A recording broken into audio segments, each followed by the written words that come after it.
Good afternoon and welcome to the 2018 Redlands State of the Community Luncheon hosted by the Redlands Chamber of Commerce. We are so honored to have so many esteemed movers and shakers here. As I look around the room, this is obviously the place to be and be seen. In fact, Caltech just called and said this meeting is going to register about a 5.0 on the Richter scale. So get ready because this is a fantastic presentation. My name is Scott Welsh, and I'm the current president of the Redlands Chamber of Commerce. And I am delighted to call this meeting, this presentation, and luncheon to order. And I'd like to thank a few of our very esteemed sponsors. Ayers Hotel, Alta Vista Credit Union, Southern California Gas, Redlands Community Hospital, Welsh Insurance Services, Redlands Professional Firefighters Association, GEAR, General Employees of Redlands, Walmart, Kaiser Permanente, Redlands Police Officers Foundation, Beaver Medical Group, and Brixton Capital. You make this event possible, and thank you very much for being here.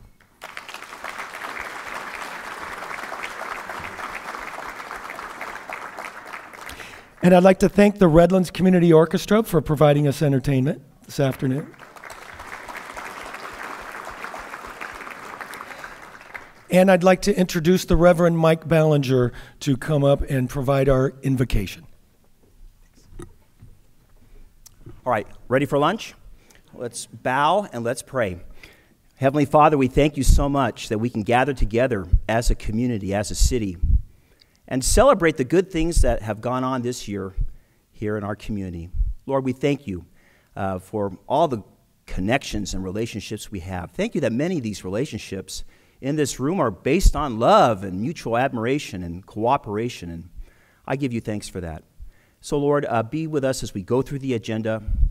Lord, I give you thanks for our mayor, Paul Foster, that we can just give you thanks for him, the good things the city council has done, the good things our businesses and individuals in our community have accomplished. And we thank you that this is a celebratory kind of lunch. And we give you thanks for all you provide us. May we have a wonderful lunchtime around our tables. And we pray this together in your mighty name. Amen? Amen. Amen. Now, if you please stand for the presentation of the colors by the Joint Color Guard of the Redlands Police and Fire Departments, and remain standing for the Pledge of Allegiance by Police Explorer Daniel Shahabi and the National Anthem sung by Audrey Acevedo.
Ready? Begin.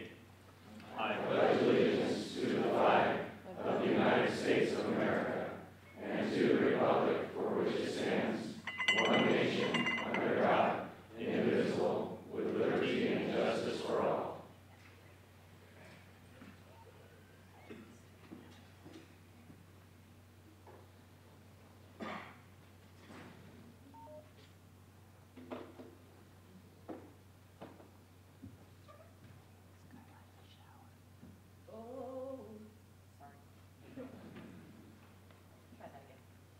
Oh, say, can you see by the dawn's early light what so proudly we hailed at the twilight's on stripes and bright stars through the perilous fight. O'er the ramparts we watched were so gallantly streaming, and the rockets' red glare, the bombs bursting in air, gave proof through the night that our flag was still there. Oh, say does that star-spangled banner yet wave o'er the land of the free and the home of the brave?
Now, the next person we have, I'm very honored to introduce. This is a person that has served in almost every facet of our community. So many commissions that it would take the rest of the afternoon, I think, to list. But I want to say about this person that his friends would say, that he leads with diligence, he is kind, he is fierce, he leads with integrity, balance, intelligence, and his commitment is deeply personal, yet objective. And so it's my honor to introduce to you our mayor, Paul Foster.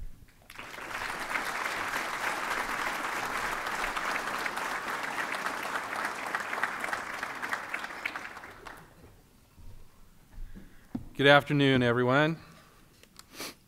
Let's see. Got some quick things to do here. First of all, how about a round of applause for our color guard?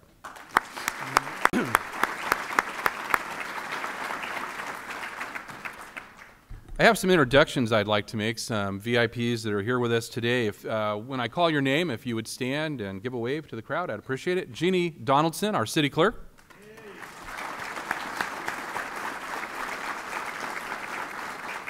Robert Dawes, our city treasurer.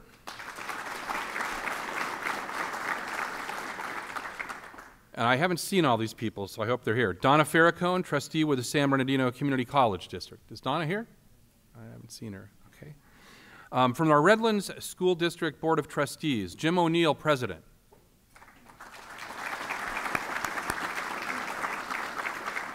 Christina Parachi, vice president. I don't know if Christina's here. Alex Vara, clerk.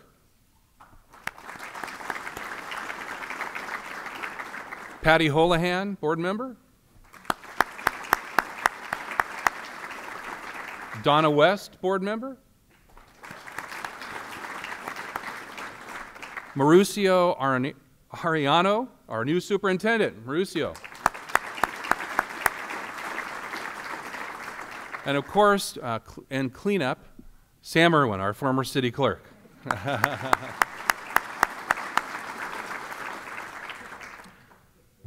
Those of you that have been attending this program since I've been mayor have known that we started a tradition a few years ago of honoring some of our volunteers in the community. Some are well known to you, and some are not. And we're going to continue that tradition today.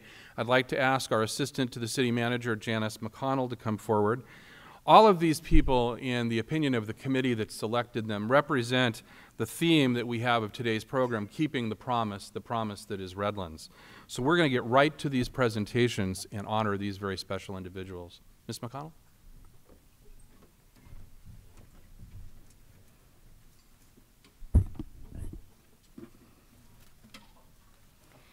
Thank you, Mayor. It's my pleasure to once again announce the Redlands Beautification and Heroes Awards.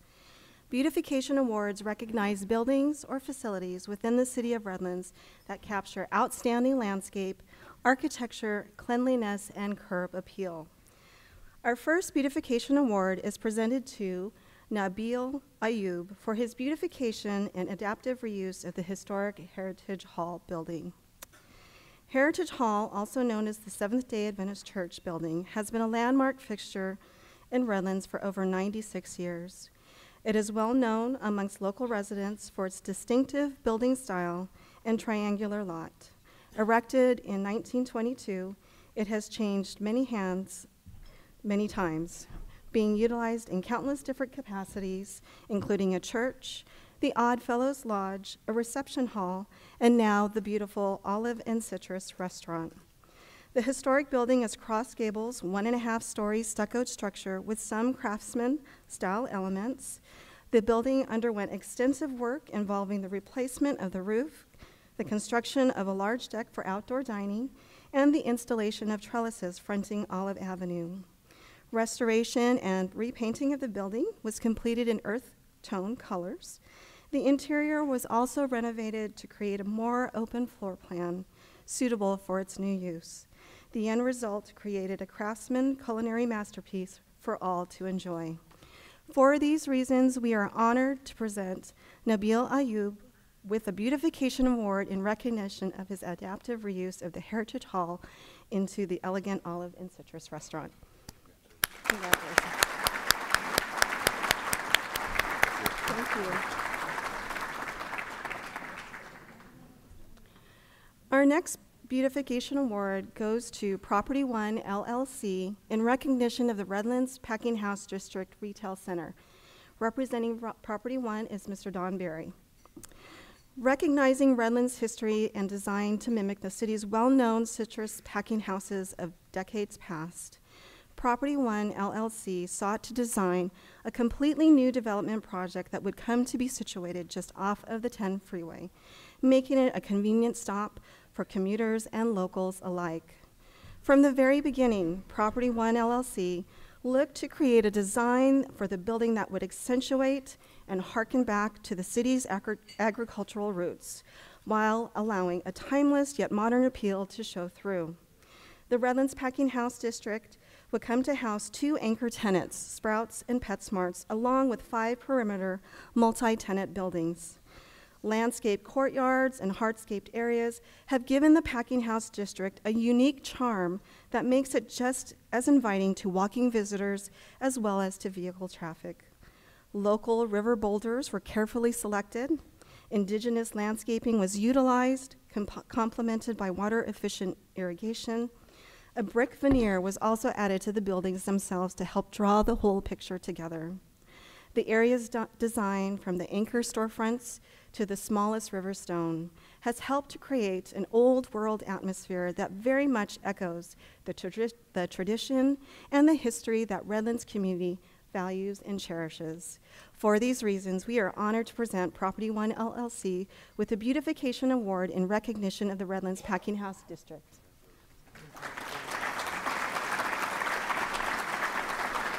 Thank you. Okay. Moving on to our next category is the Redlands Heroes Awards, which recognizes individuals who have performed voluntary activities that address a community need or enhance the quality of life for Redlands residents, and simply demonstrate acts of generosity and kindness. Our first award is presented to Tim and Carol Rochford.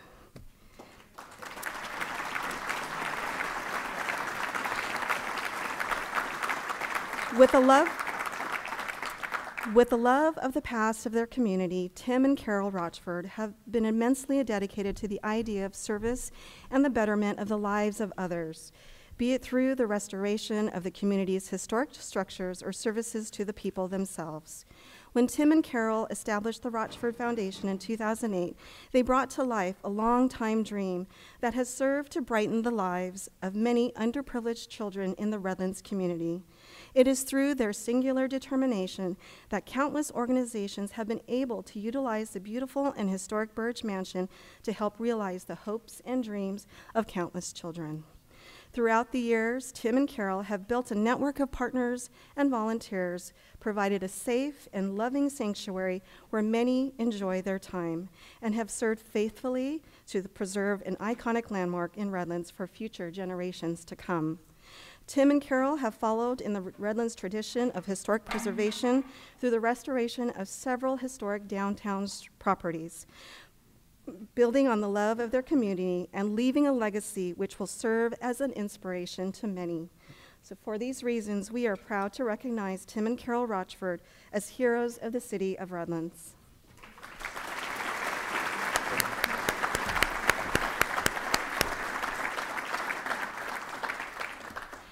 Our next award is presented to Catherine Gifford and Trudy Waldron. Since 2003, both Catherine and Trudy have selflessly given thousands of hours of their time to work one-on-one with adult learners to improve their reading and writing skills through the Redlands Adult Literacy Program. Without their invaluable efforts, hundreds of adult learners would not have had the safe and confidential learning environment to fully realize their goals. It is with Catherine's and Trudy's support that the Redlands Adult Literacy Program survived the loss of state funding and cutbacks. With their support and coordination, the program reestablished itself at the A.K. Smiley Public Library, received grant awards, secured new community volunteers, and established invaluable partnerships emerging stronger than ever. The program is now poised to reach a new population of 16 to 17-year-olds. They look to implement fresh and learner-oriented tutoring opportunities, new workshops, and technology services to their learners. Without the support Catherine and Trudy provided, it is difficult to imagine where the adult literacy program would be today. Their singular achievement has helped to preserve an invaluable learning tool that will not only serve the adult learners of Redlands, but strengthen the community as a whole. For these reasons, we are proud to recognize Catherine Gifford and Trudy Waldron as heroes of the city of Redlands.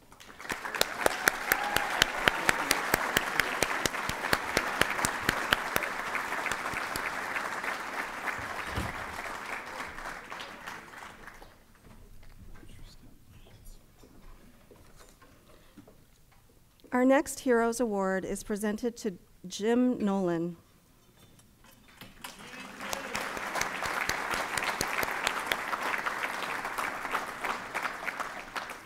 As a longtime member and former president of the Rotary Club of Redlands, Jim has championed a wide range of local and international projects for organizations such as Boys and Girls Club, Family Services Association of Redlands, Christian Counseling Services, the Salvation Army, and Baseball for Youth. Further, Jim served as service chair of the Touch a Truck event in Redlands, offering countless attendees the opportunity to see, touch, hear, and learn about the many service vehicles currently in operation today.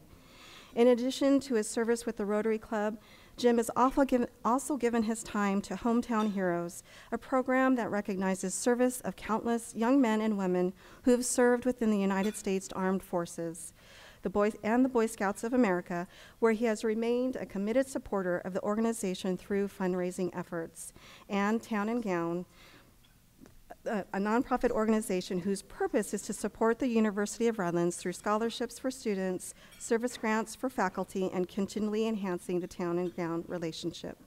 As a small business owner and entrepreneur, Jim Nolan has translated many of the values he has learned over the span of his working career into service. Idealism, selflessness, honesty, respect, and a sense of community are only a brief selection of the many he exhibits. For these reasons, we are proud to recognize Jim Nolan as a hero of the city of Redlands.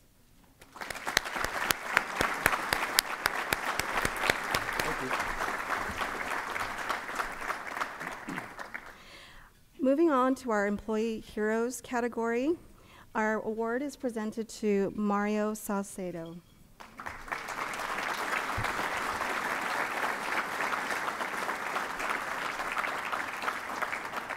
As a third-generation Redlander, a graduate of Redlands High School, and a 30-year city employee, there aren't many who know the city as well as Mario. Mario currently works as our water distribution crew leader in the city's municipal utilities and engineering department. Mario has remained an invaluable asset to the community, both as a civil servant and as a volunteer. Mario began his journey as a volunteer in the year 2000 with the American Cancer Society's Relay for Life. He served previously as a board member for Youth Hope, volunteered actively for the Shop with a Cop program, actively participated in Redlands Community Days of Service and the Back to School Backpack program. He has acted as chairman of the North Redlands Visioning Committee and formerly served as a red shirt usher for the Redlands Bowl. Currently, Mario serves as the chairman of the Common Vision Coalition, board commissioner for the Housing Authority of County of San Bernardino, executive board member of the Redlands Community Foundation, executive board member of the Boy Scouts of the America Inland Empire Council. Mario has advocated continuously for healthy and safe neighborhoods where youth and families can live. For these reasons, we are proud to recognize Mario Salcedo as a hero of the city of Redlands.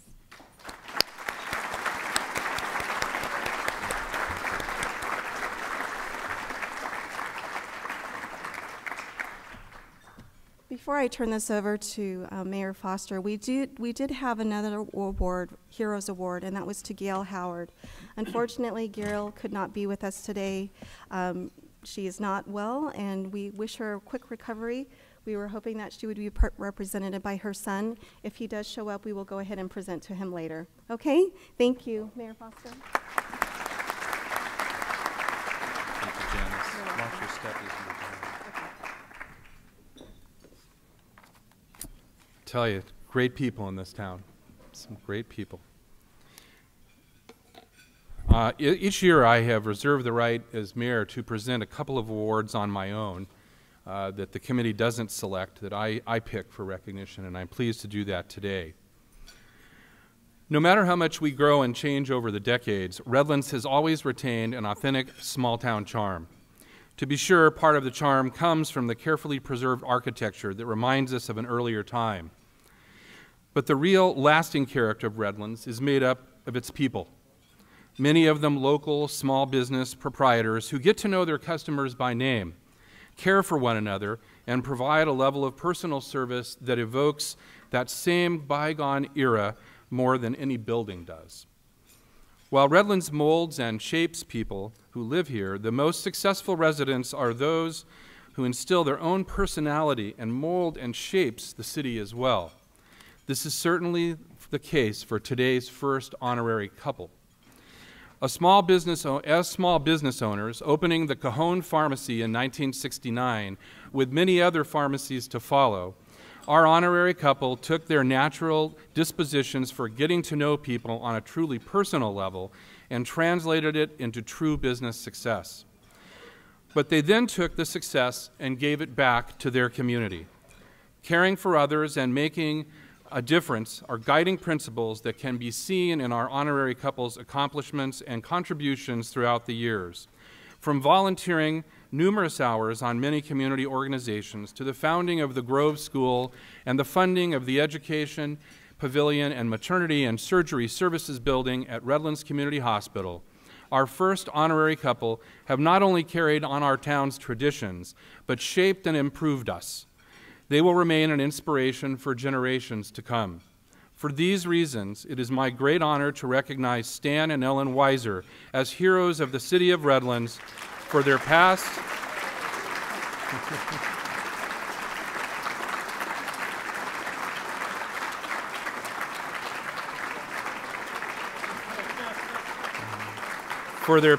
and ongoing efforts to keep the promise that is Redlands.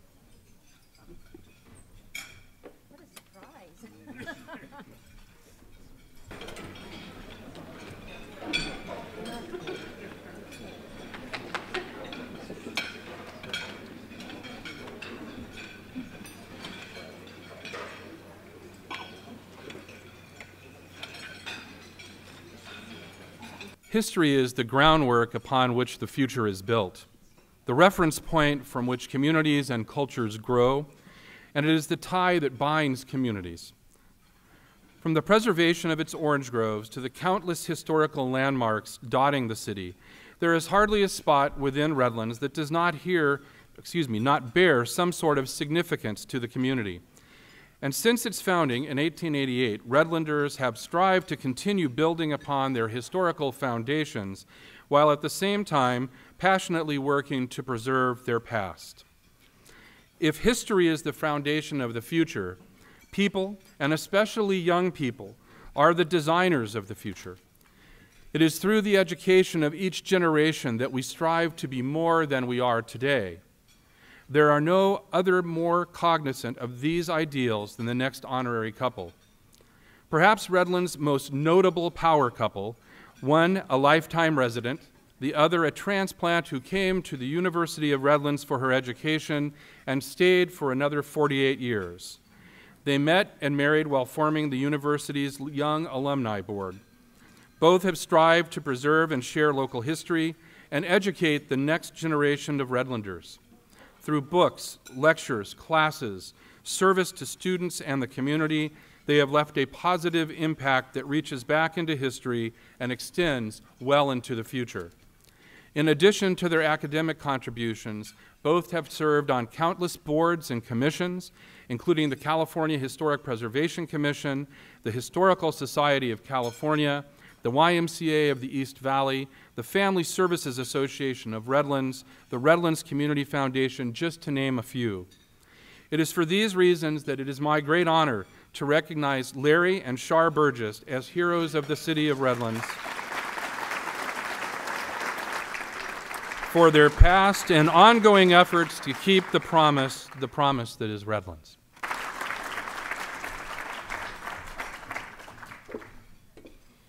Okay, if we could jump back to our Heroes Awards. I would like to ask Jordan Howard to come up. Our Hero Award is presented to Gail Howard, Jordan's mother, and it is with great compassion and care, Gail has devoted years of her life helping those less fortunate and in need. Over the last seven years of her service, she has raised over $60,000 for the Redlands Police Department's Shop with a Cop program, thereby providing many of the local youth the opportunity to purchase much-needed items alongside law enforcement personnel. Notwithstanding Gail's attention to the Shop with a Cop program, she has also served for the past 6 years on the Human Relations Commission, where she has been an invaluable voice, an advocate for goodwill and the betterment of people's lives all throughout the city. Gail has organized past Cesar Chavez breakfasts at the American Legion Post. She has also assisted with the Redlands Police Department's Back to School Jam. In addition, her compassion has extended to the organization of the Cinnamon Creek Memorial Walk, where for the past 7 years, she has actively memorialized the 3 victims shot, 2 fatally, in January of 2011. She is an integral voice for the underserved and underprivileged, and her commitment to service is certainly valued. Gail can be seen as a true inspiration to others. So thank you, Jordan, for being here. It is for these reasons that we honor your mother, Gail Howard, as a hero for the city of Redlands.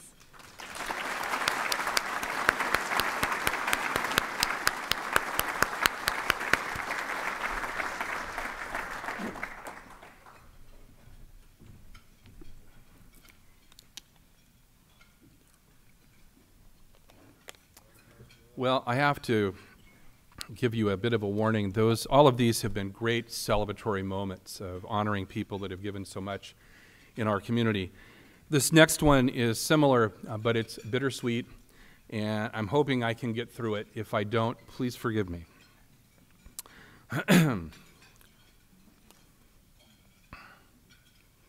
Each of these awards recipients has played a part in continuing to fulfill the promise that is Redlands. At some point, each and every person who works to make their community a better place, to fulfill the promise, will lay aside that burden, no matter how willingly and joyfully they carried it, for others to carry. At the end of 2017, the city family lost one of those faithful servants.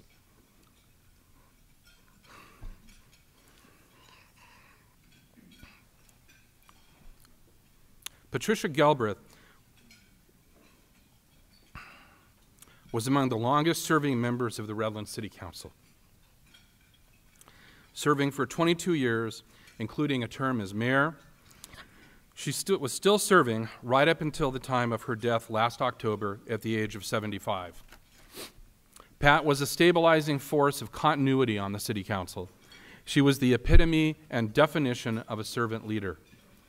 In one of our last conversations, Pat shared with me how pleased she was with the direction we had chosen to go as a city. As you would expect, she was particularly pleased with the financial position of the city. But typical of Pat, she also said to me, "Paul, we can do even more if we keep focused on the future." Pat was proud of the city's commitment to improving infrastructure and economic development. She was a fierce budget hawk, as City Manager Enrique Martinez can appreciate, adamantly insisting that the city's continuing expenses be covered by ongoing sources of revenue and that the city build its reserves for those inevitable rainy days. Pat would be pleased with what we have continued to do in that focus on the future. Pat was also an unwavering champion of the efforts to bring passenger rail back to the city of Redlands. I wish she could have been with us long enough to see that vision come to fruition. At this time, I'd like to invite Pat's daughter, Samantha, and her granddaughter, Elise, to come forward and assist Ms. McConnell over here next to Mr. Baker. When passenger rail returns to Redlands in 2021, when those visitors disembark to enjoy our historic downtown, each time a Redlands resident takes the train or goes to the station to greet a visitor, we want to remember Pat Galbraith's passion and her commitment to this promise. In order to make sure of that, we've had a reminder of that literally carved in stone. I'd like to ask Samantha and Elise to unveil this granite monument that will be permanently affixed in a prominent position at the downtown Redlands rail station. Ladies?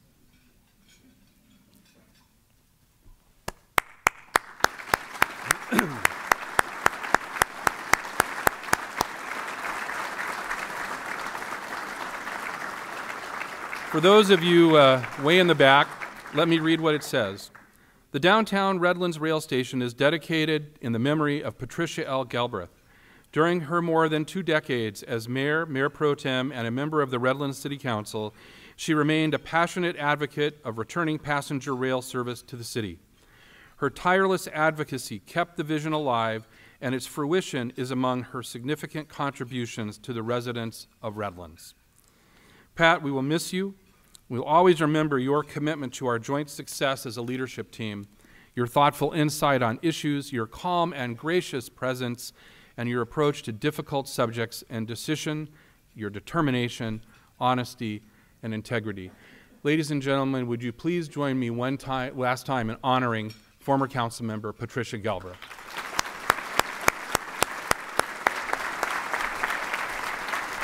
Thank you all for that. Pat would, I know, be very, very touched. Well, once again, good afternoon and welcome to the 2018 State of the City Luncheon. Today marks the 4th year that I have had the privilege to come before you as your mayor to report on the current status and future vision of our hometown. I would like to begin today first and foremost by recognizing 4 of the most important people that I deal with every single day, my colleagues on the Redlands City Council. If they would stand as I call their name and if you would welcome them, I would appreciate it. Mayor Pro Tem Paul Barrich.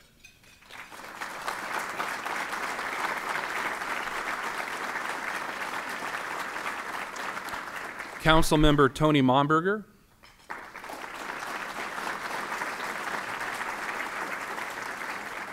Council Member Eddie Tejeda.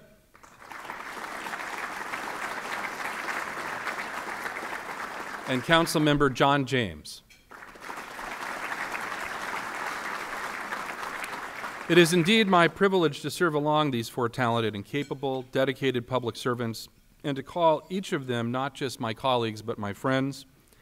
One individual who is not here this year and that I want to recognize nonetheless is former Councilmember John Harrison, who retired last month after 17 years on the Redlands City Council. John has been a great council member, a great advocate for the citizens of Redlands, and my friend. His wisdom and experience served this city well. Now he and his wife, Lynette, are enjoying life in Northern California, close to their daughter, son-in-law, and their new granddaughter. And while we miss John, I know he's here with us in spirit, and I know he's around a lot because I get emails from him almost daily, and we wish him well. I would also like to recognize several former city council members in the audience today. I believe we have two, some of whom I've had the good fortune to serve with and others who preceded me. First, Councilmember Mick Gallagher.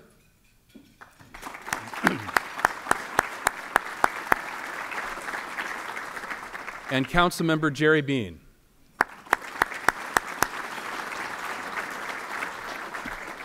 Each of these gentlemen played a role in sustaining and fulfilling the promise that is Redlands. You'll have an opportunity to hear from them a little later in our program. As a city, we have had the tremendous good fortune to be part of one of the finest school districts in the state of California. I want to say to our elected colleagues on the Redlands Unified School District Board of Trustees what an honor it is to serve our community side by side with each of you. Thank you.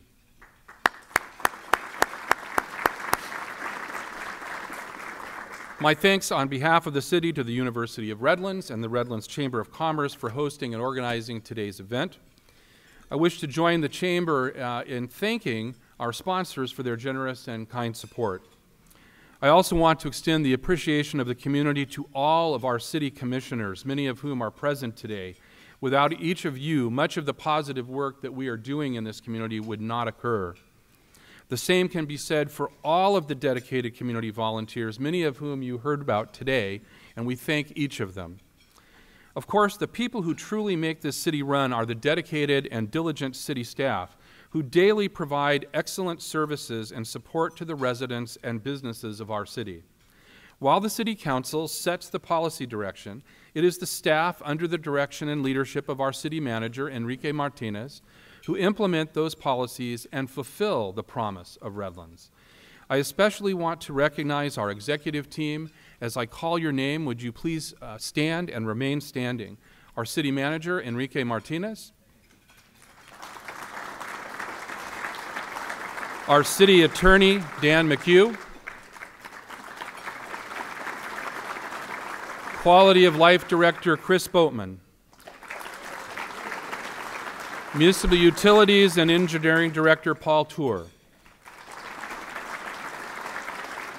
Development Services Director, Brian Desatnik. Police Chief, Chris Catron. And Interim Fire Chief, Larry Waterhouse.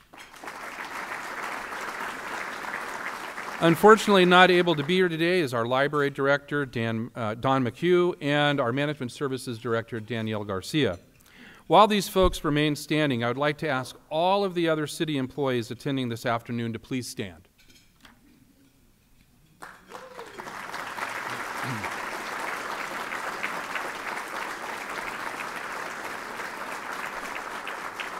You beat me to the applause part.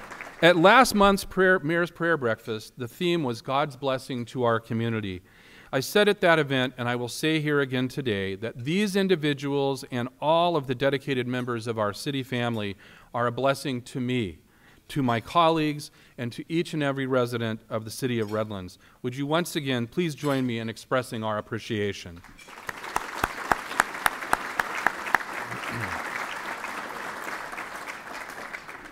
Special thanks go out to the team that works each year to put this event together.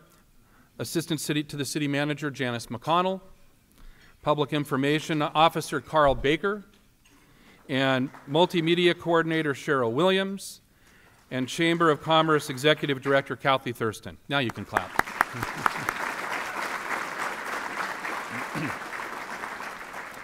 Finally, two very important people joining me here today are my wife, Julie, and my son, Taylor.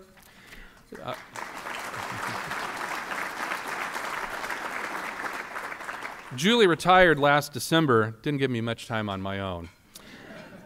And I think in doing so, she thought that she would see me a bit more, but she probably sees me less, given my duties with the city, but I think probably at times that's okay with her.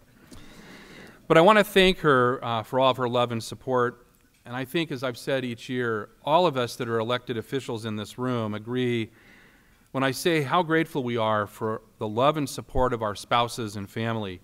While each of you may not be in the public eye, you all perform a public service through your support for each of us.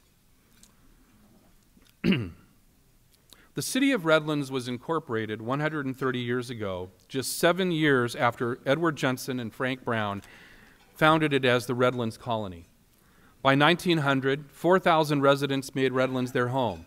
The moderate climate, the arrival of railroad transportation in 1888, and a steady water supply from Bear Valley made Redlands the Washington naval orange-growing capital of the world by the 1910s. The community Judson and Brown started was one of great promise. They looked at the land and the resources and saw not just what existed, but the vision and the promise of what could be. Redlands' story for the past 130 years has been one of recognizing, honoring, and preserving the tremendous gifts that we have been building and growing for future generations.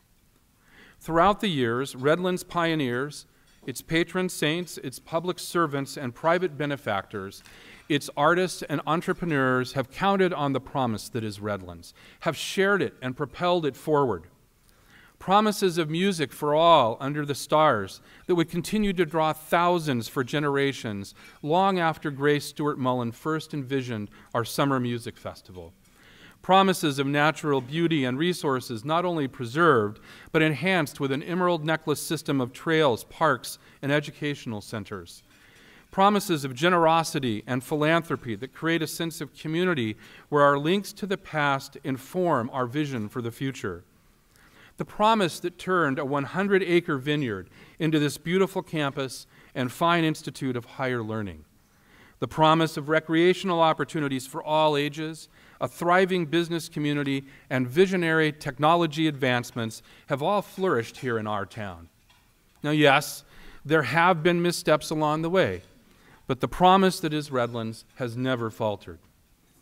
This city council and past city councils, the city manager and the executive team, and all of our line employees keenly sense the commitment to the promise that is Redlands, keeping our city vibrant and perpetuating the achievements of those who preceded us and honoring them by continuing those achievements and that promise into the future.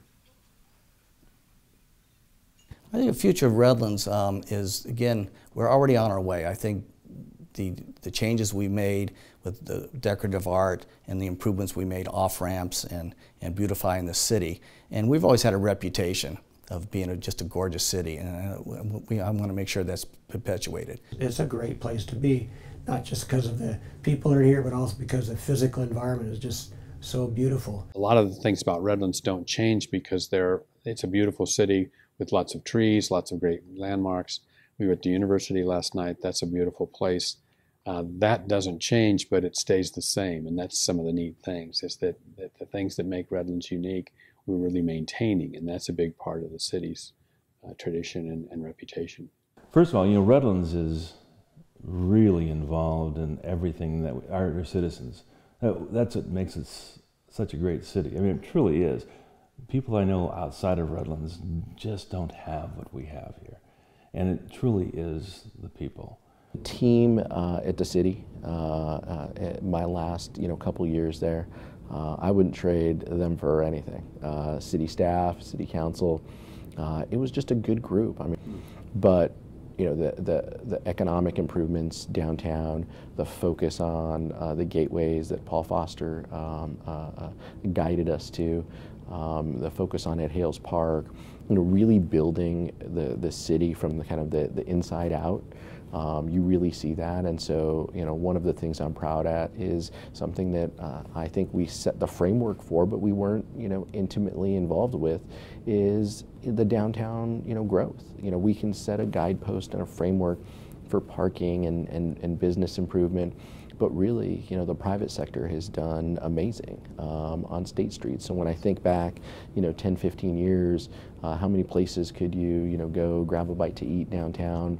versus now, the choices and opportunities for residents to come to downtown has improved a great deal. I think in part because of the investments that the city made and because of the economic improvement that we have seen here in the Inland Empire. And go carefully. Redlanders hate change. Redlanders hate change, but there's going to be change. So we need to go carefully.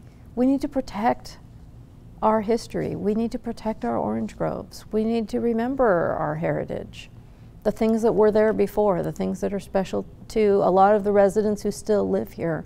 And there are things that are alive in our memories that are gone physically that we would just like to see honored and remembered. I want to make sure that my 2 daughters who live here and my grandkids who were born and lived here as well be able to enjoy the city like I have.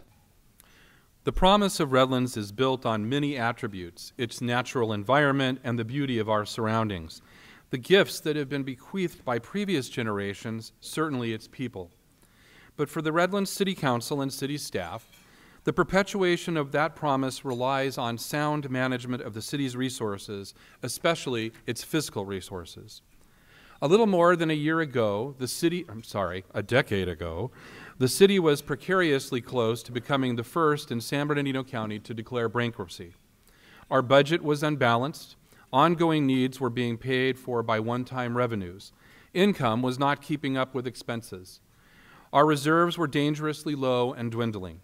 A new city manager was brought in to help us right the ship, but a year later the nation was plunged into the worst recession since the Great Depression of the 1930s.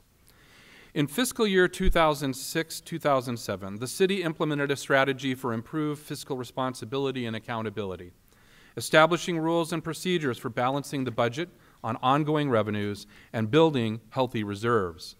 It was by no means easy.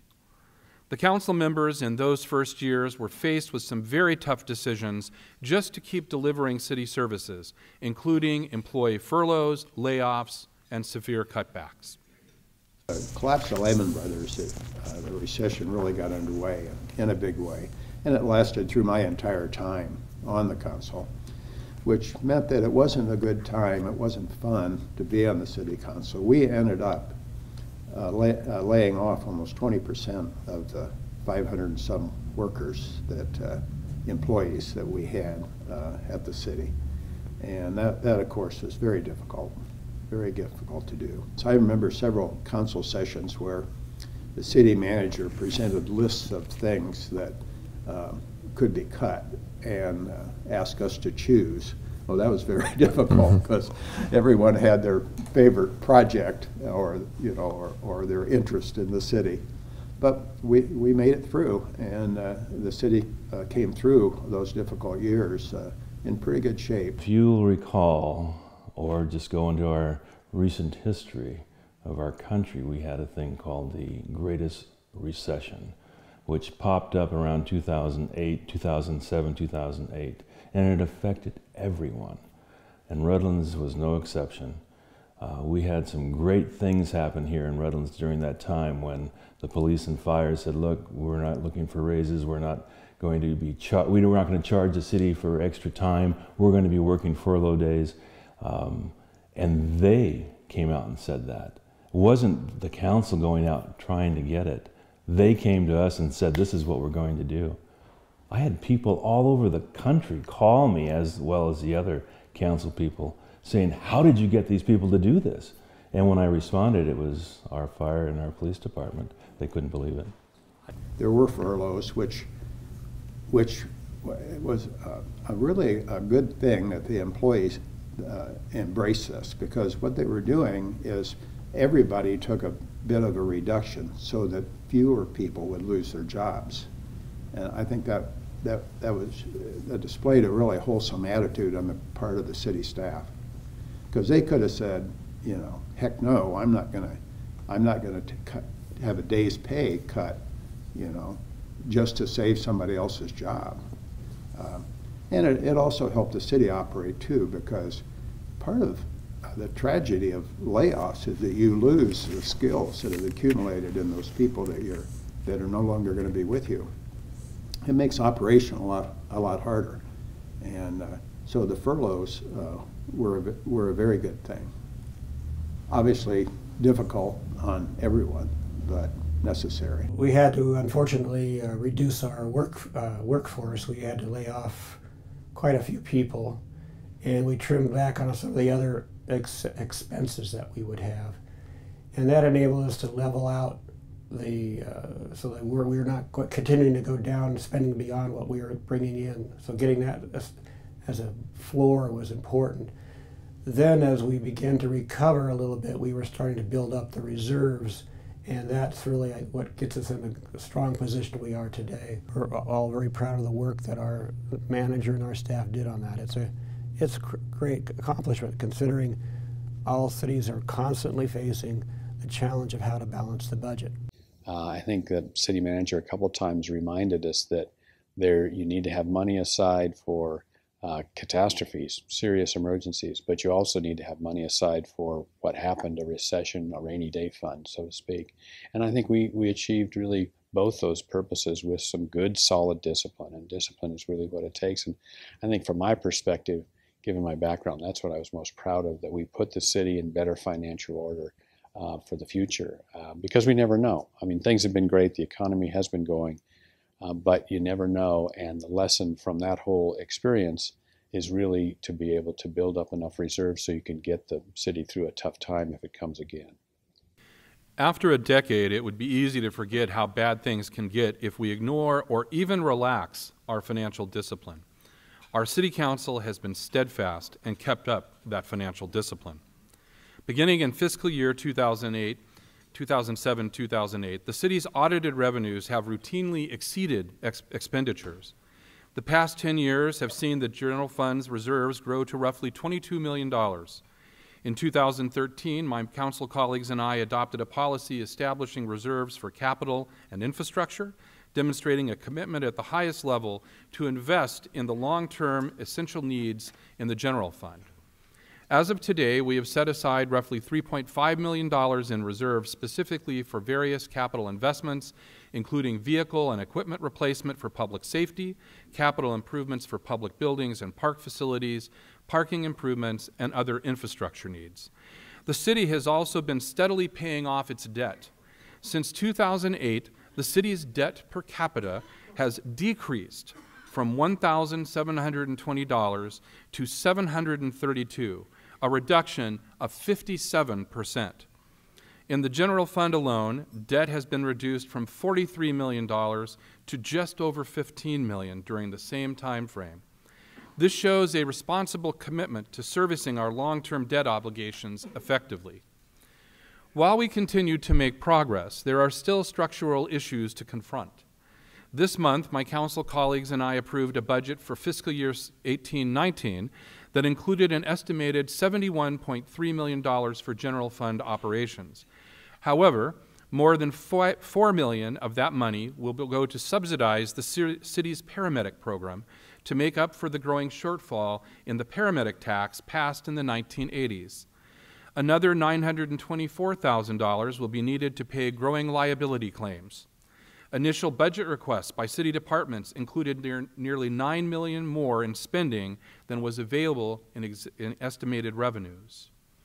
While the city manager and the executive team work together to bring those spending requests into line with available resources, all of these cuts represent unmet needs and deferred improvements. This year's revenue projections estimate a flattening of sales tax revenue, reflecting the outlook for major retail industries. As consumers spend less on traditional retail items and more on services, digital downloads, online purchases, and telecommunications, less funding from sales tax is available for the public benefit. Property tax revenues are expected to show moderate growth, but at a rate 20% lower than projections from the prior fiscal year. Of course, city government is primarily a service industry. We don't produce products, we produce service. As a service provider, our biggest expense is labor, people, the people who provide the service. In an effort to address the rising costs of labor, improved staff retention and recruitment, and address pension shortfalls, this year the city and our labor partners in each of our 9 bargaining units agreed to new long-term memorandums of understanding, setting labor costs for the next 5 fiscal years. As pensions in the state of California, CalPERS system, increase, these agreements will stabilize the city's costs, barring any future changes CalPERS may make that affects the city's pension funding requirements. Unlike many other California cities who have had to face severe reductions or go back to the taxpayers to cover the increasing pension obligation, our city was able to cover those costs with current revenue streams. Using these set costs as a starting point, the city has developed 3 approaches to offset labor and pension costs.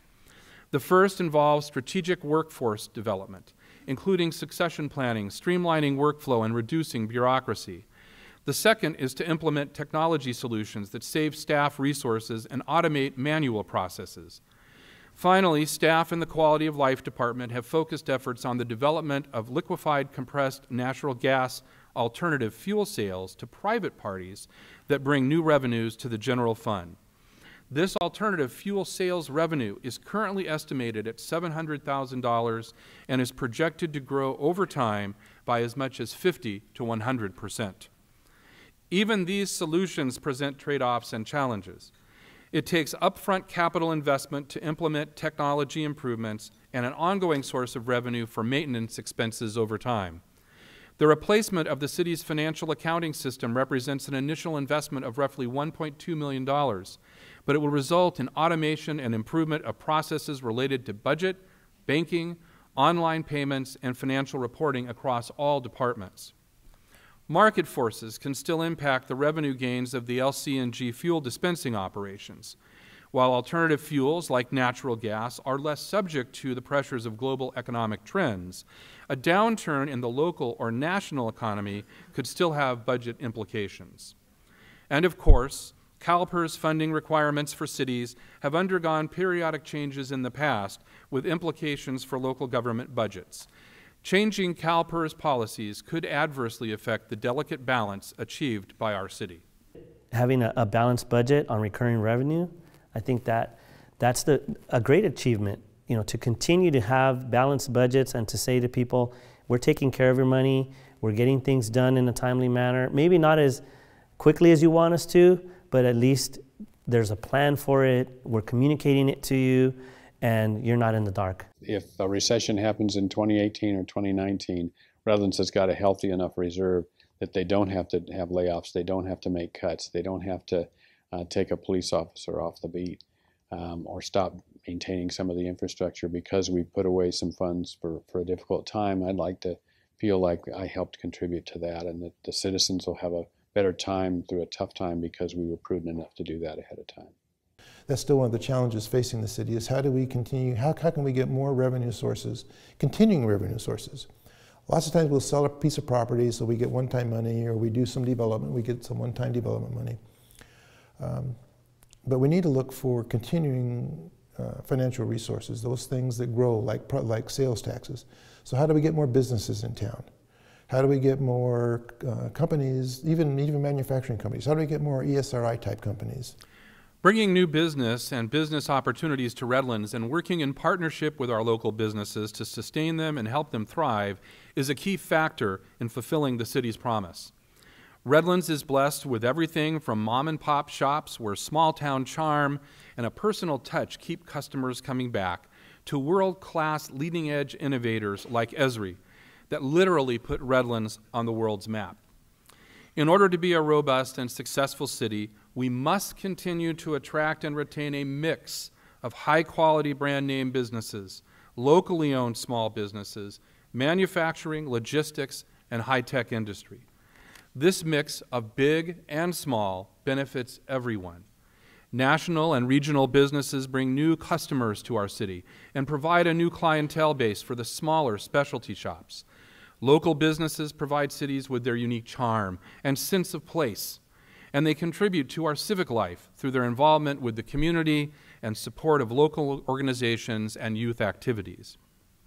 We delight in seeing the success of so many small businesses, including the Breakfast Shack on West State Street, Divine, a new restaurant opened in the Fox Theater building, and as you heard earlier, Olive and Citrus, which has transformed the former Heritage Hall into what promises to be a premium dining establishment.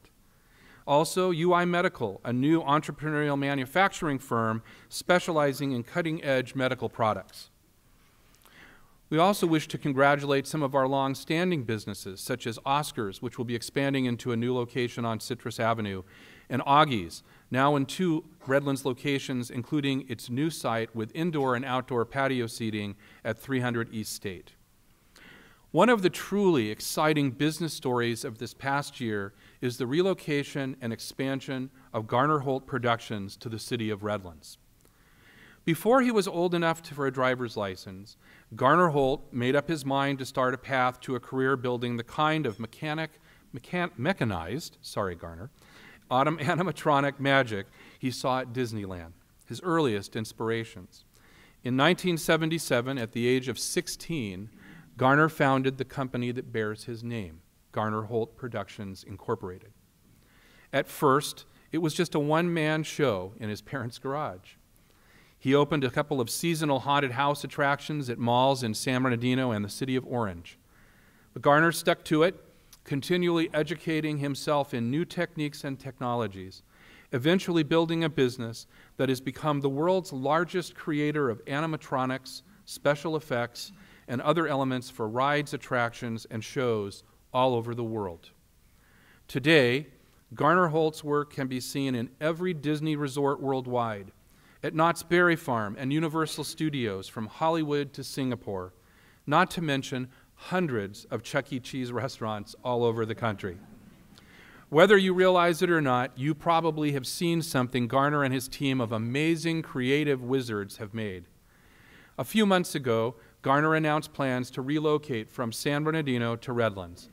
It's sort of a homecoming for him and his company. His parents met at a dance here in Redlands before World War II, and his grandparents lived right here on Olive Avenue.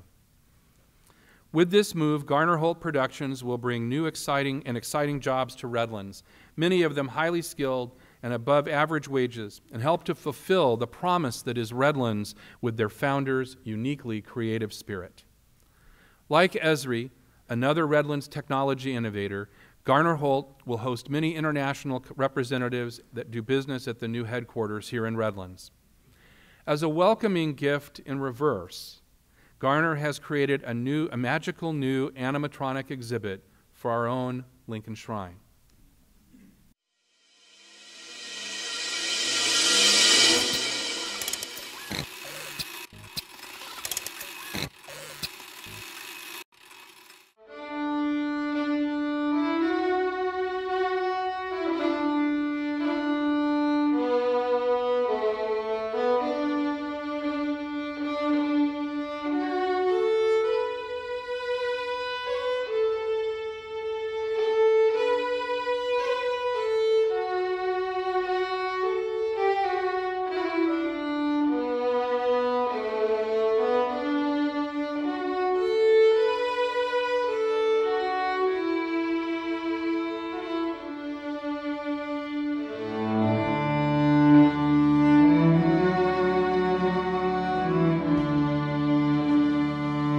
Fellow citizens, we cannot escape history. We will be remembered in spite of ourselves. The fiery trial through which we pass will light us down in honor or dishonor to the latest generation.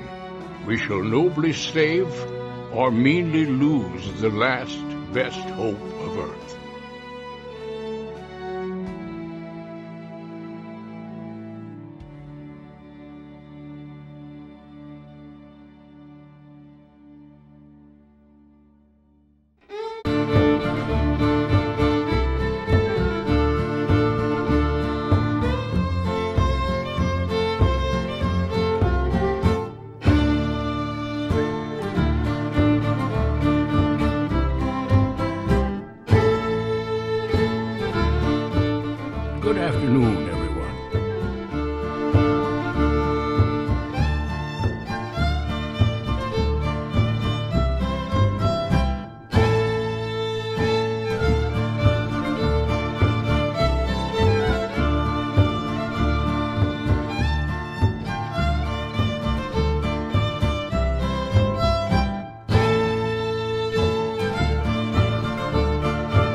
resolve that those heroes shall not have died in vain, that this nation, under God, shall have a new birth of freedom, and that government of the people, by the people, for the people, shall not perish from the earth.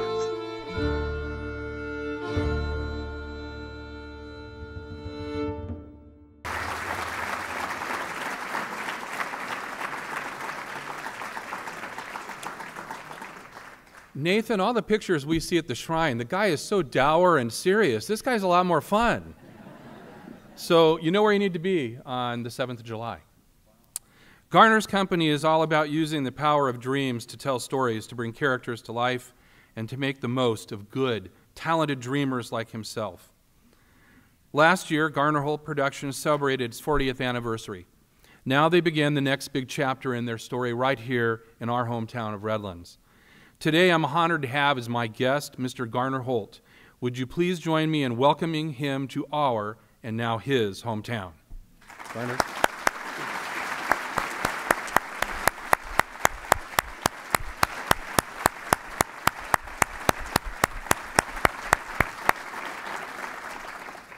Last year, I previewed two exciting downtown projects that promised to propel Redlands' economy.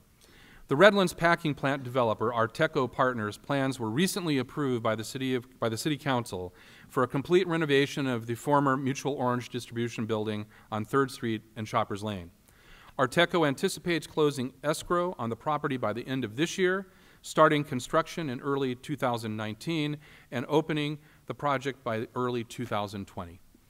The recently completed Redlands Packing House District, which we honored earlier, an 88,075 square foot commercial retail center at the gateway to our historic downtown, is a prime example of the success that comes from a mixture of national, regional, and local businesses.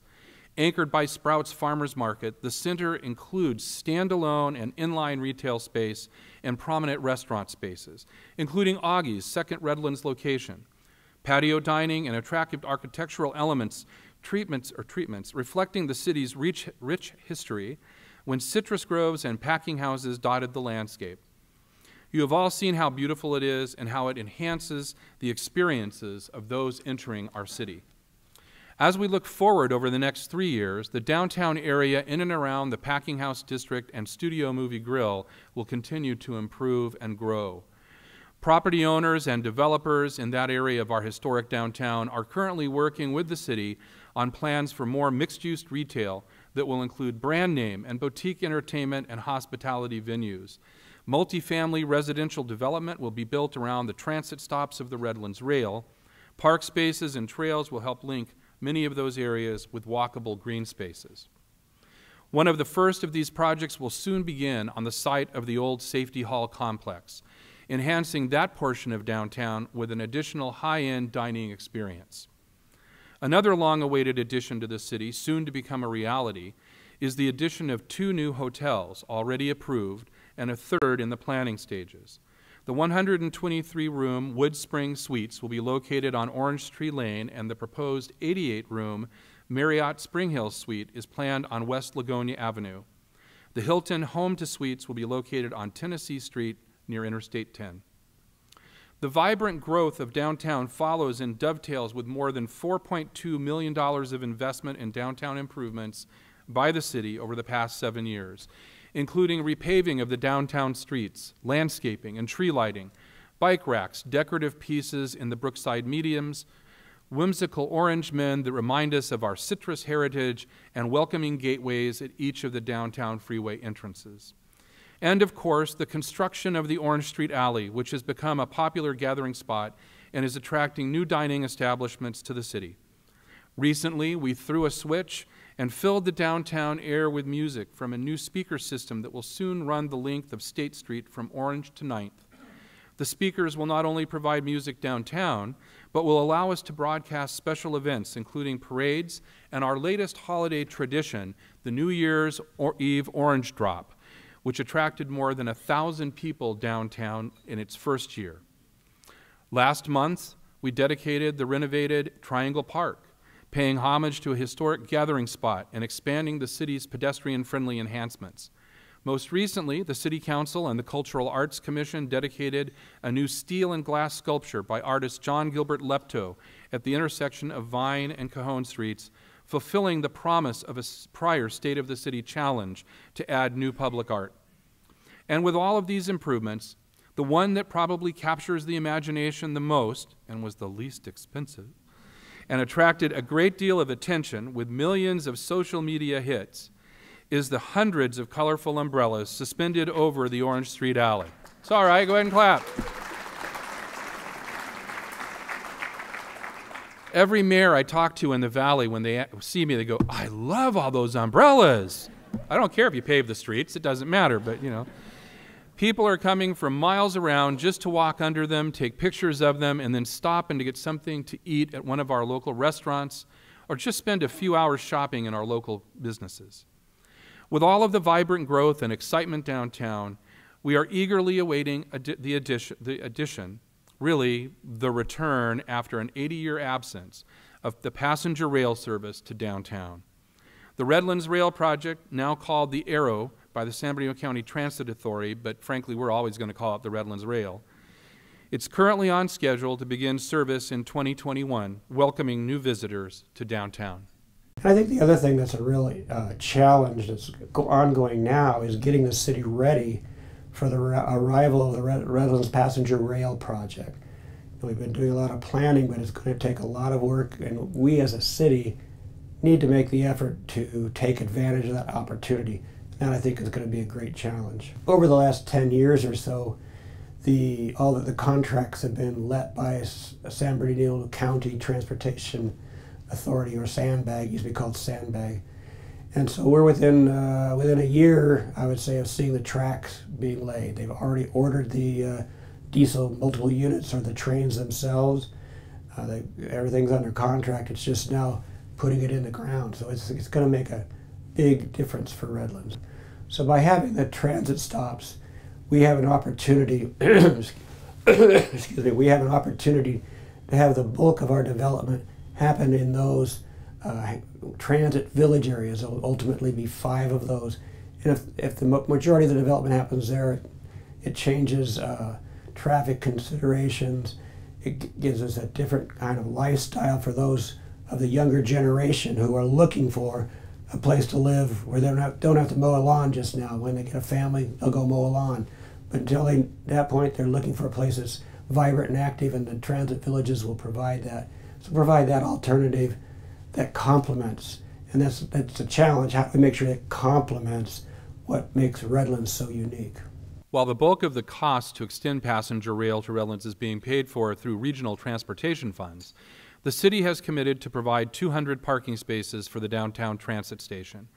There will be 2 separate platforms downtown, one at the historic Santa Fe Depot on Orange Street and Shoppers Lane, which will serve the smaller trains and that will operate between Redlands and San Bernardino.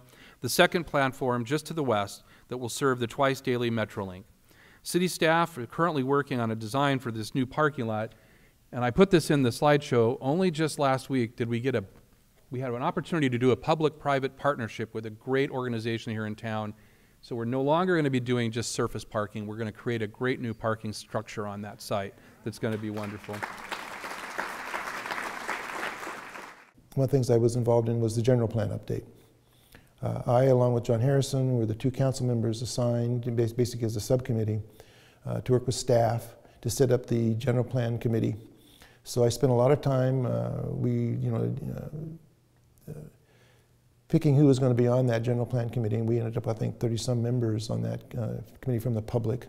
And it was a very diverse group. We made sure that we had people from all walks of life, all political persuasions were on that committee. It was part of getting it to where it is. And it was important to me to do that, to again, the land designations, general plan designations of where you want housing, where you want businesses, how dense do you want your housing, where do you want the housing to be, all these things are very important to the quality of life in Redlands and how you plan that.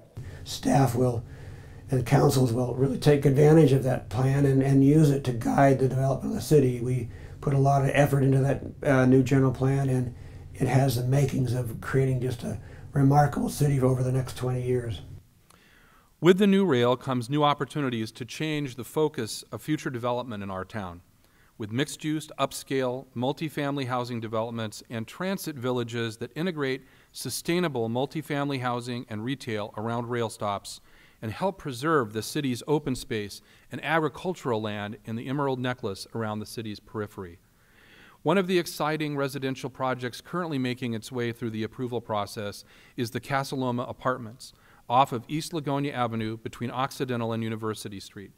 The look of these high-end apartments is modeled after the historic Casa Loma Hotel.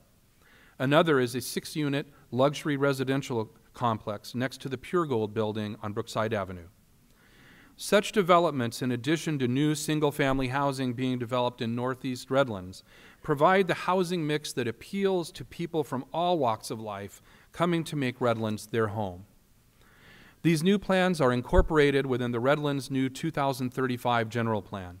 The General Plan update, adopted in December of 2017, was the city's first update in more than 25 years. The 235 General Plan was revamped to reflect contemporary issues and priorities, while formatted in an easy-to-read and colorful presentation and organized around 7 themes: distinctive city, prosperous economy, livable community, connected city, vital environment, healthy community, and sustainable community. State-mandated elements of land use, circulation, open space, conservation, health and safety, noise, and housing are all integrated into these themes. The 2035 General Plan was developed through an extensive outreach program that included community workshops, an online survey, and close collaboration with a General Plan steering committee of local residents and decision makers. To further support the 2035 General Plan priorities, the city's first ever climate action plan was prepared and adopted concurrently. The city is also beginning preparation of transit villages and downtown specific plans to fully implement the new general plan. I am pleased to announce that last month, the City of Redlands was awarded the Inland Empire section of the American Planning Association's Comprehensive Plan Award for our 2035 General Plan. I have to say that when I was on the council, the single most frequent complaint I got from the residents was the condition of the streets. And some of them were in very, very poor condition. That's totally changed under the Paris program. The city did a survey of every street in town to determine which streets were in the most need of a repair. And it was a condition of the streets, and then those proximity to schools and the downtown area and other higher traffic area or for safety reasons. And they determined the order in which the streets should be resurfaced. The great things I liked on the street paving was when we said, for this much money we can pave this many streets, and over this many years with this much money we're going to get this many streets done, and we could show that to the public on a map, and people could get a sense of where their street stood. There's a woman that I know right now, if I went and talked to her, she'd tell me, you told me the street was going to get paved then, it took 6 months later or a year later or whatever, and she held me accountable and the city accountable, but she knew that was going to happen, and we kind of, what I call, sort of fulfilled the promise in terms of here's what we taxed you for and here's the progress you got. To the credit of the staff, we coordinated the replacing of pipelines that were 70, 80, 90 years old with the paving program, so we didn't pave, tear up, to put a pipe in and then repave. That's caused some schedule challenges for the Paris paving program, but ultimately it's going to pay off big time because we'll have a solid infrastructure of water, wastewater, and roadways that will really be the best in the San Bernardino County area. When I came on the council, it was time again that we look and we see that we had an infrastructure issue. We have some pipes that were 80 and 90 years old. We have some pipes, a lot of pipes that are 60 years old. The general, I think, lifetime of all the pipes was generally considered to be about 60 years. So you had to put in a place in what staff was doing.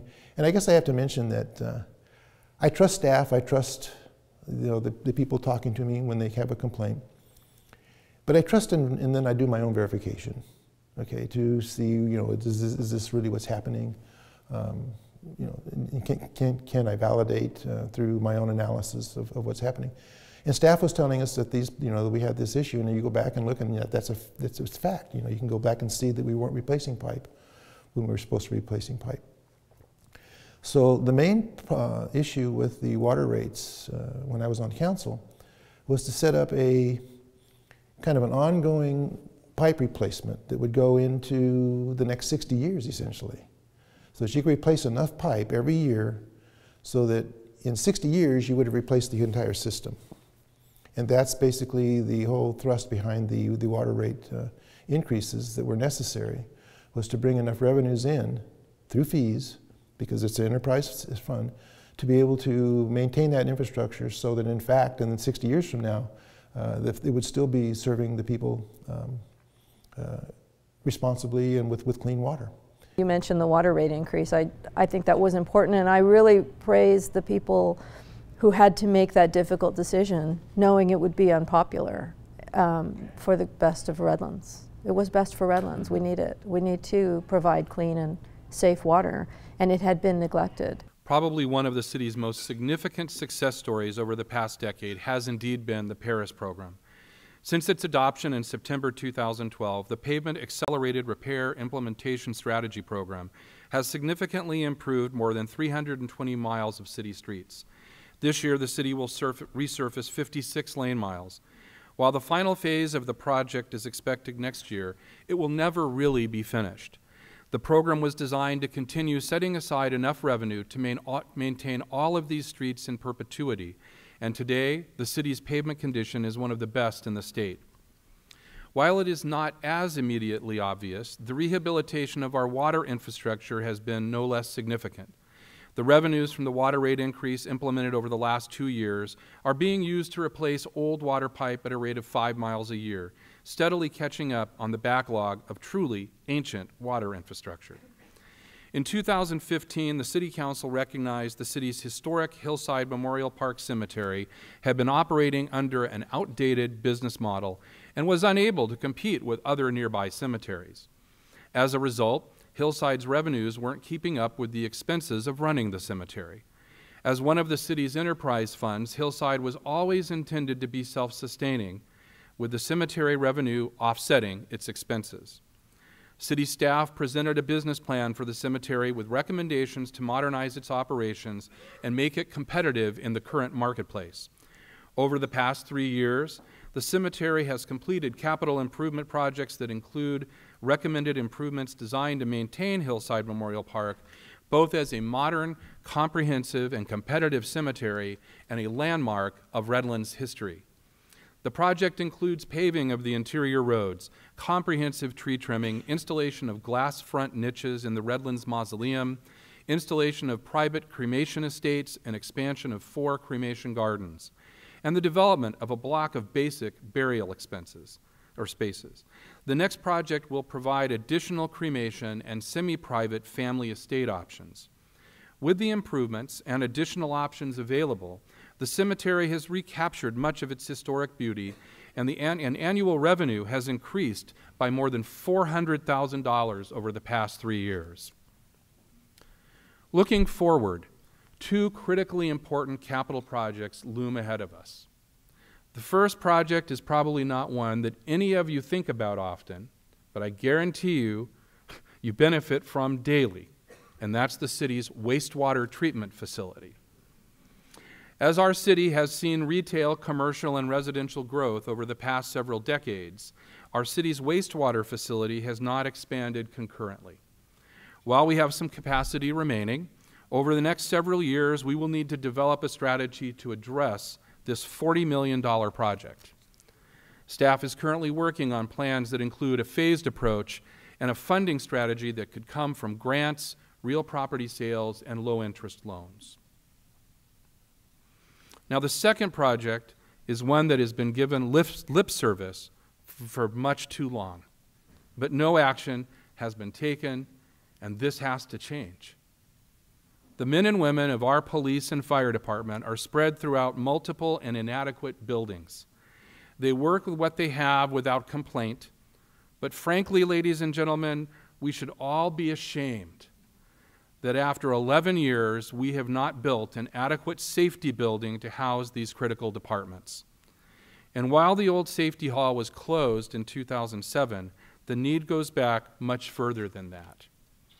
Over the past 2 years, the City Council has slowly assembled the land necessary to build a new safety complex. But now it's time that all of us join and support the funding of the building's construction. To that end, the City Council, in conjunction with leading members of this community, will be working on a funding plan to place before the voters in 2020. I know that I can count on each of you to assist in this effort and step up to the plate and get this job done finally. As you can see, it takes people with a great deal of skill, passion, talent, and good ideas to deliver on the promise of local government. And I'm not talking about the politicians here. I'm talking about the employees. The projects that have been delivered, which have been many, or the progress that we've made on issues such as economic development are all part of delivering on the promise of government. It also takes thoughtful managers and leaders to regularly review the mechanics of government. Often it seems that governance works much the same from year to year. As long as the costs are reasonable and the projects get delivered on time, the process just rolls along. About once in a generation, however, a swell of change moves through society. Perhaps it's the changing of the guard, perhaps it's technological advances, maybe it's just the nature of cultural development. But whatever the cause, such a time is upon us now. In the private sector, the last decade has seen a flash of innovation and modernization. It's incumbent upon local government to keep up with those changes too. Last year I talked about our technology program, Smart Redlands. Today I'm proud to present the evolution of that concept in the city's Service First initiative. Through Smart Redlands, staff produced a wealth of research about the latest ways to use technology in government. But the effort was ultimately only the prelude to the show. Now the real work begins. Service First does much more than look at modernizing government technology. Through the program, we're asking staff to modernize government itself. And that's a tall order, but I know that we have the capabilities to make it a reality, and further I know that we cannot wait. Pardon me. Today's citizens expect no less than the best from their government. If e-commerce happens at the speed of thought, government payments must too. If an app can navigate you safely to an unknown destination through a maze of Southern California highways, an app should be able to navigate your company through the development of the permitting process. The good news is that all of this has recently become possible. We've identified the necessary software and hardware through our Smart Redlands research. The harder part lies in implementing the kind of broad cultural change required to transform a municipal organization into a sleek, modern tool, a 24/7 digital city hall. Fortunately, I believe we have the right people in the right positions to implement on the challenges of this community is asking us to solve. As I mentioned before, we're cutting bureaucracy, we're streamlining government services to save citizens time. We're focusing on great customer service, building a government that is responsive and easy to access.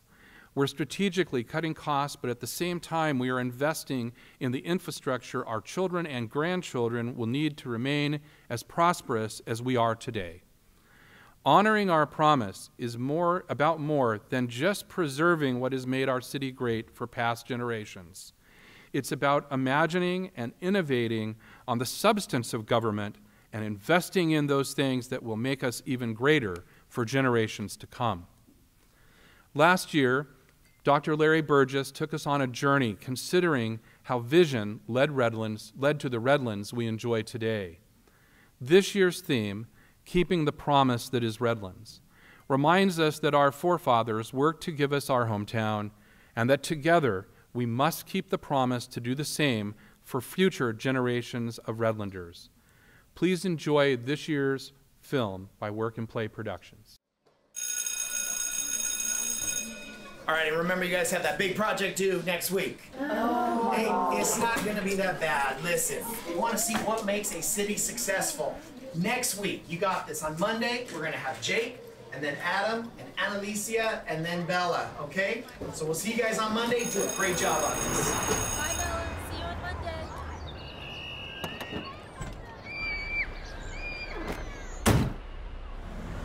How's your day? That good, huh? Our weekend is completely ruined. I forgot about a project that's due. When's it due? Monday. What's the project?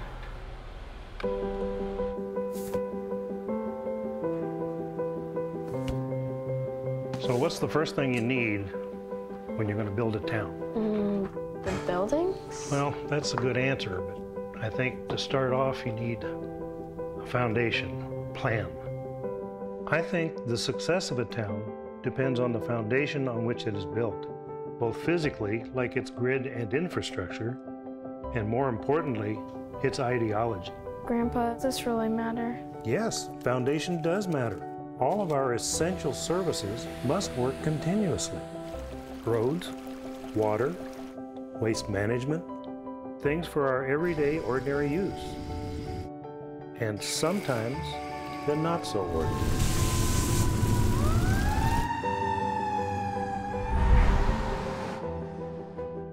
Cities must provide services that ensure the health and safety of all of its citizens. Even Thurston comes from a city service. What city service? I thought we got him from the animal shelter. And that's right, that's a city service. Most people don't realize that day in and day out, throughout the city, people are working to protect us and maintain our community resources. It takes a commitment to preserve and create civic spaces, natural and man-made, touchstones that link our past to our present.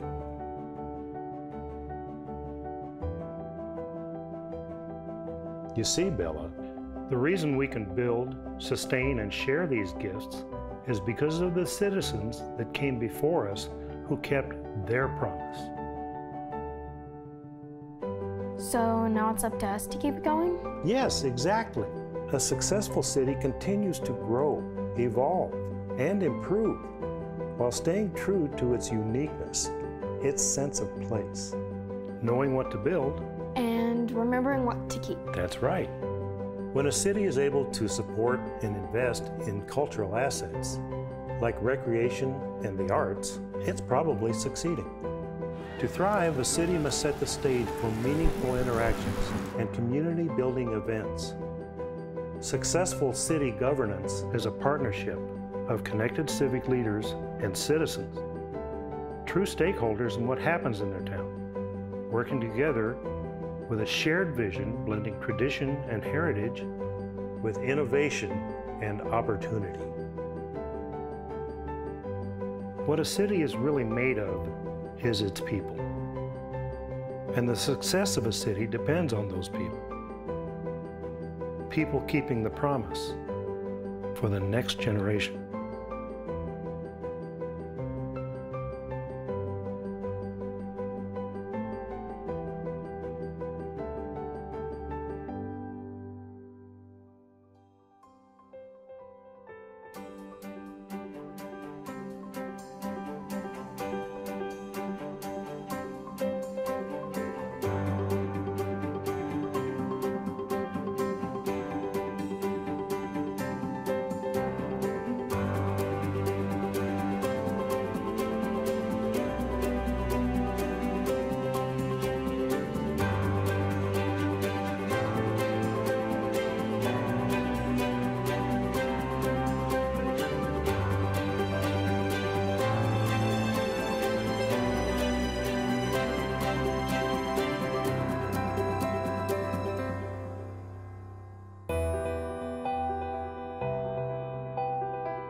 Would you please join me in thanking the folks from Work and Play Productions, Alan Sue Stevens over in the yeah, sorry. And all of the rest of their team, for doing it. I have a little something here, if you allow me. I'll try to speak loudly. First, for our grandpa, Mr. Fraser.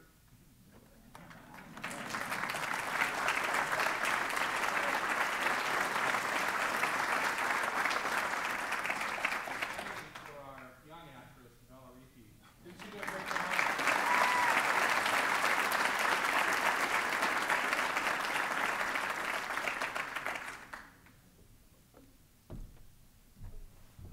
I don't know, you guys. Every year the bar goes higher, I'm getting close to the end. Recently, I had the great pleasure to dine with James Fallows and his wife, Deborah. James grew up in Redlands and went on to become a speechwriter for Jimmy Carter, a national correspondent for Atlantic Magazine, and the author of a dozen books. For 5 years, James and Deborah crisscrossed the country in their small private plane.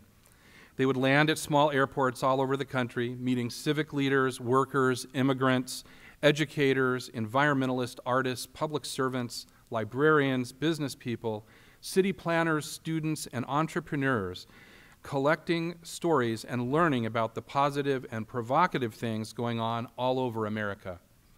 They recently published their story in the book, Our Town. One chapter, I'm proud to say, is devoted to the city of Redlands. Among other things, the book reinforces the value of a mixture of businesses, from the global mapping firm Esri to small businesses like Augie's, A La Minute, and Parliament Chocolate. At the end of the book, Jim and Deborah list 10.5 signs of civic success. As I go through the list briefly, I'd like you to think and recognize how many our town enjoys, which I believe are all of them. 1, people work together on practical local possibilities rather than allowing bitter disagreements about national politics to keep them apart. One need look no farther than groups like the Redlands Service Club Council, the Redlands Area Interfaith Council, the Redlands Arts Collaborative, or I'll brag about our own diverse city council to see this at work here. 2, you can pick out the local patriots, not just the elected leaders, but the people that make our town go. Look around at each one of you. You are those people in this room. 3, the phrase public-private partnership refers to something real. In successful towns, people can point to something specific and say, this is what a partnership means. 4, people know the civic story. What makes our town special to all of us? 5, they have a vibrant downtown. 6, they're near a university. Here we are. They have and care about a community college, and we have a great one right next door. They have distinct and innovative schools. They make themselves open. In other words, they are inclusive, embracing all cultures, beliefs, and faiths. 10, they have big plans. As Redlanders, do we have big plans? Well, you just heard about many of them today. Doubtless there are leaders and future leaders out there who will continue to devise new ones well into the future of our town. Oh, number 10.5. The one that Jim and Deborah call, and I quote, the most reliable gauge of a city that works. Are you ready for it? They have at least one craft brewery, maybe more, and probably some small distilleries. I'd say we have it all, wouldn't you?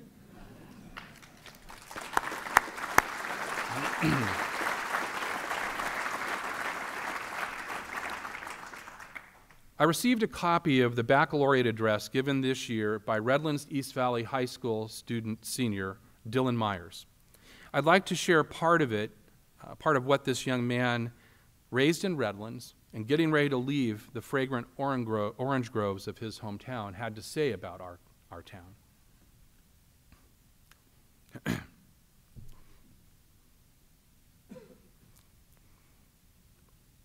This is another one of those moments.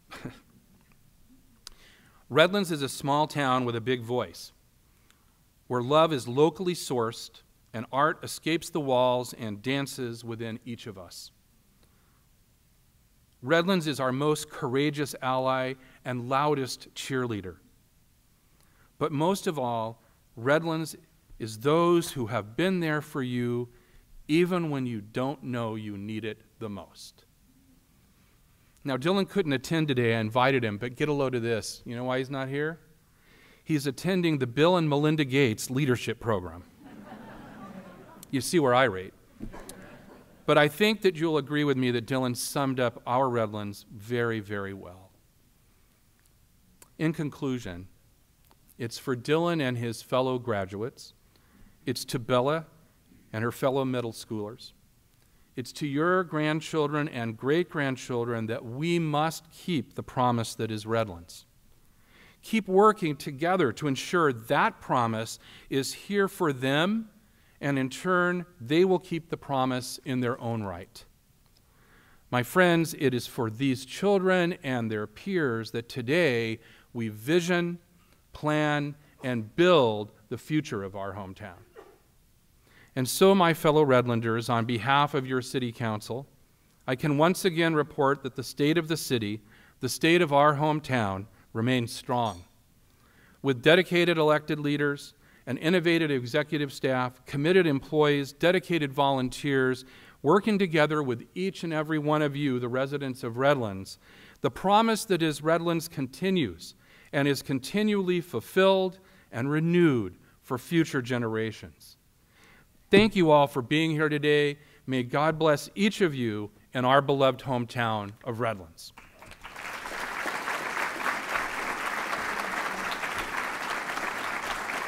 Thank you.